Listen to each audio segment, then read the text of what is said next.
All right, guys, so KillDozer, Bryan is out here. What's going on, Bryan? What are you doing? Making a foamy mess. A foamy mess. Yeah. So y'all saw, I think we showed him on a couple videos back what's under the hood. I think so, yeah. He's got a 632 cubic inch Big Block Chevy. I'm so jealous. It's a big block. And he has now got the turbo kit done. And I was like, dude, just run it with no hood. And that was yesterday when I left, there was no hood. Then I come back today and there's a hood. And so the only problem is it's a little big. The headers stick out through the hood. How tall was the elbow out the hood? 7 inches out of the hood. So it's a little massive. But can you take the hood off of it or will it move? No, we can take it off.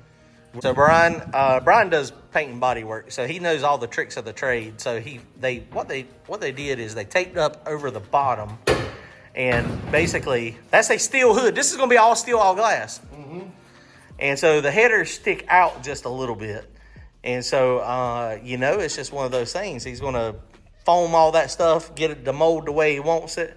Once all that stuff cures, and then he'll do a bubble hood, fiberglass on the top. I guess that's how you do it. I mean, that's a trick that a lot of people don't know. But, dude, this is freaking radical. This is radical. So, decided to go with mild steel this time. We had stainless steel last time. It didn't work out. That stuff cracks. I don't know if it's us. It might be us. I mean, Stainless is for people who like pretty. And, I guess it's the type of steel. I'm sure there's higher grade stuff and thicker wall. But that's not what we have used in the past. That's not what was on mine. And you see my wastegate keeps falling off of it. Every time I turn around, my wastegate's falling off. Mine needed frontal weight anyway, so. That's right. And the difference in weight is not that big a deal. And you're going to wrap it anyway. 632 cubic inches. What is that, a bow tie block? It's a bow tie. Bow tie block, BB2 heads. He just got this intake. We're going to have to weld the bungs onto the fuel rails here because that's a -6. But the inside of this is pretty big, so we may end up having to ream it out, but we're going to weld bungs on it so that it's all -10. But that intake, that's money right there. Still going to have billet atomizer. He got the front cover. Who'd you get that cover from? That is an Alki Diggers Enderly. Alki Diggers Enderly. He had to modify it a little bit on the ears. But this thing, man, is coming together. You see this flange, we talked about this flange. He had to custom do this. That is a T6 flange, and this turbine housing is a 2.0. So he had to come up with a way to make that work and still not kill the flange in case this 2.0 is too big. So he can put the 150 housing back on it. That's a what, Gen 1 118? Correct. Gen 1 118 turbo.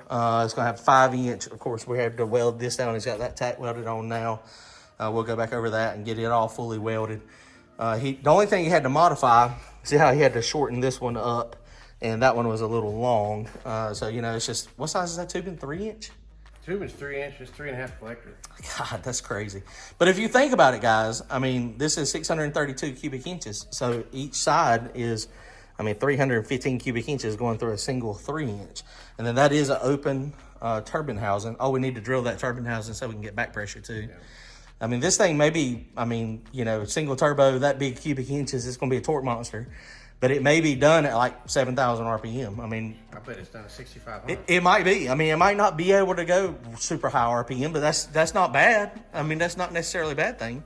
It's got aluminum rods. What kind of crank? Magnum crank? Callage crank? Got a Kellogg crank, aluminum rods. I think it said GRP rods. It's all good rock arm stuff, T&Ds, old Jezels, whatever they are.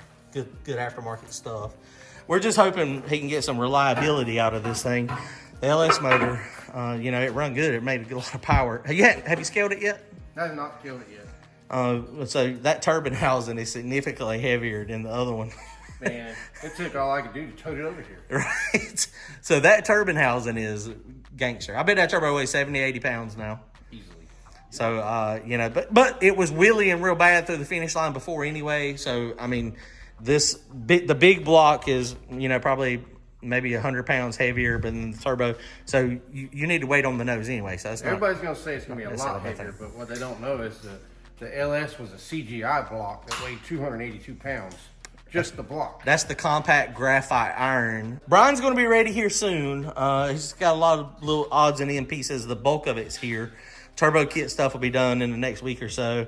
Where are you going to do the exhaust? Have you decided how it's going to exit out yet? Straight out that fender with a little bull on. Okay, so it's going to come out over here. All steel, all glass, steel hood, steel fenders. This is freaking crazy, guys. Got steel doors back on it. And he's going to change the color.